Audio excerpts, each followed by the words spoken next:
Prince Harry has allegedly approached the Queen with a letter offering her his assistance during the Platinum Jubilee celebrations. The Duke of Sussex had previously hoped to continue working on her behalf on a part-time basis after announcing his plans to step down, but the plan was quickly shelved.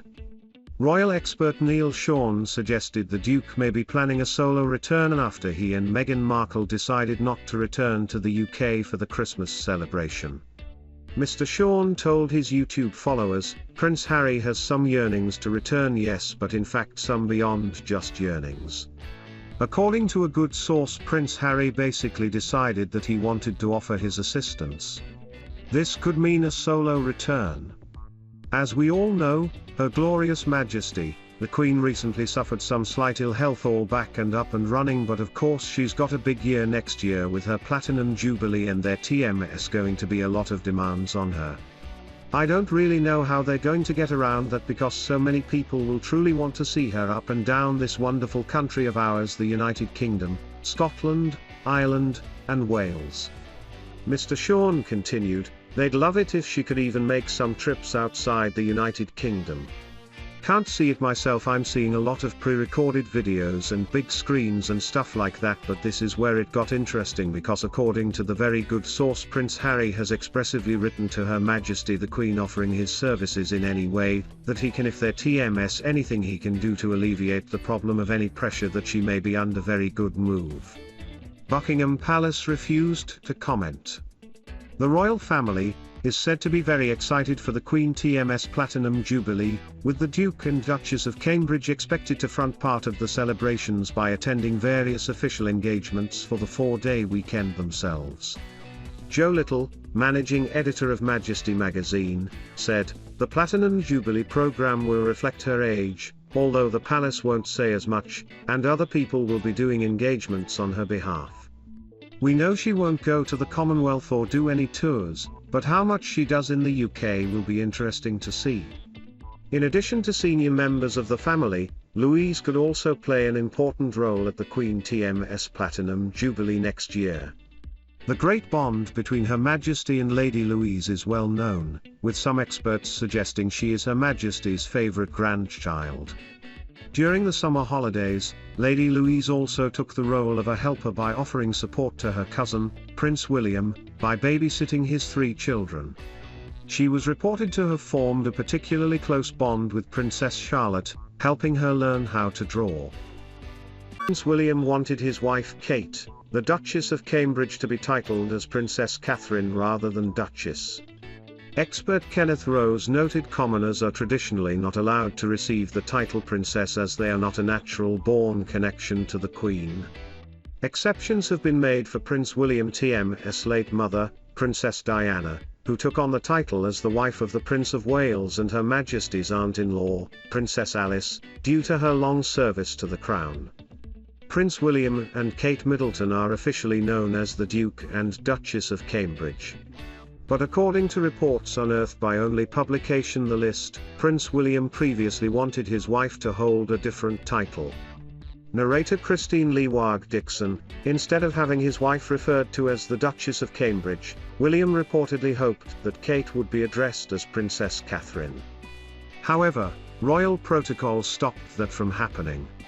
If William and Kate hadn't been named Duke and Duchess, Kate would have had to take on the title Princess William, not Princess Catherine, as she isn't a natural-born princess. Only direct descendants of the reigning monarch can take on princess titles. Ms. Leewag Dixon added, royal historian Kenneth Rose told The Telegraph, Kate is a commoner and could not be known as Princess Catherine. However, it is up to the Queen what title she gives her, and there have been 1 or 2 exceptions. When Prince Henry, the Duke of Gloucester, died, the Queen gave the Duchess of Gloucester the title Princess Alice. This was, though, to reward her for years of loyal service. Royal spectators have noted that Kate's late mother-in-law, Princess Diana, was known as a princess despite not being a blood relative of Queen Elizabeth. Kate, however, is on track to receive a new set of titles when Prince Charles becomes the King and Camilla, the Duchess of Cornwall, takes on the title of Princess Consort. The Prince of Wales title will be passed down to Prince William and Kate, as his wife, will automatically inherit the title of Princess of Wales. While the Duchess of Cornwall could also have used the title by virtue of being Prince Charles' wife, she opted not to due to the long-standing connection between the title and Princess Diana. Prince William will also inherit the dukedoms of Cornwall and Rothesay, making Kate a Duchess 3 times over. Constitutional expert Ian McMahon told express.co.uk, when Charles inherits the throne, the Duke of Cambridge will automatically become Duke of Cornwall and Duke of Rothesay, amongst other titles that are assumed by the heir to the throne. As his wife, Catherine will become Duchess of Cornwall and Rothesay. These new dukedoms will be in addition to that of Cambridge already held. Mr. McMahon explained, the title of Prince of Wales is not assumed automatically by the heir to the throne, and remains within the gift of the monarch. In the case of Charles, his mother the Queen created him Prince of Wales in 1958. In the event of the Duke of Cambridge being made Prince of Wales, Catherine would automatically become Princess of Wales. He added, likewise, with the succession of William, Catherine will become Queen Consort. Over the Christmas period, members of the royal family gather at the Queen TMS Sandringham estate in Norfolk. The tradition to gather at Her Majesty TMS privately owned estate dates back to 1988. On Christmas morning, members of the firm are usually spotted walking to nearby St. Mary Magdalene Church in Sandringham. The royals traditionally attend the Christmas Day service, before returning to the Queen TMS property for their private festivities. Fans typically gather in the road to get a glimpse of the family, and often some present the royals with gifts or flowers and share well wishes for the festive season. The Queen usually hosts the likes of the Duke and Duchess of Cambridge, Prince Charles and the Duchess of Cornwall, and Prince Edward and the Countess of Wessex. Normally, invites to the family's private Sandringham celebrations are reserved for members of the firm.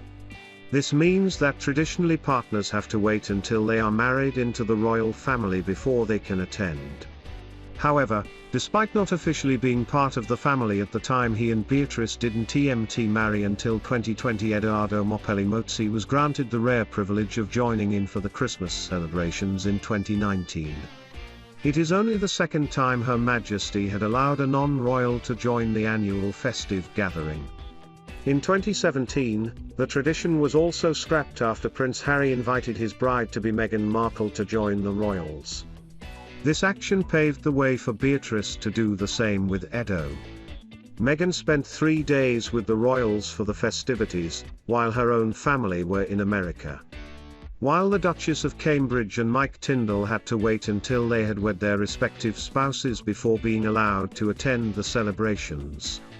Speaking at the time, royal expert Richard Fitzwilliams told express.co.uk, in 2010 Kate was not invited to do so after her engagement to William, nor was Mike Tindall after his to the Princess Royal's daughter Zara Phillips, and only spouses and close family are usually invited. However, Harry and Meghan will be living together at Nottingham Cottage at Kensington Palace, and her family are in the United States. The monarchy relies heavily on precedent and tradition, but it also makes its own. Due to the Queen TMS recent ill health, questions were raised as to whether the family would continue with the tradition this year. However, in recent weeks, the sovereign has reportedly reassured her family that she was feeling far better and is well enough to host Christmas. The monarch has also reportedly told them that she is looking forward to the festivities.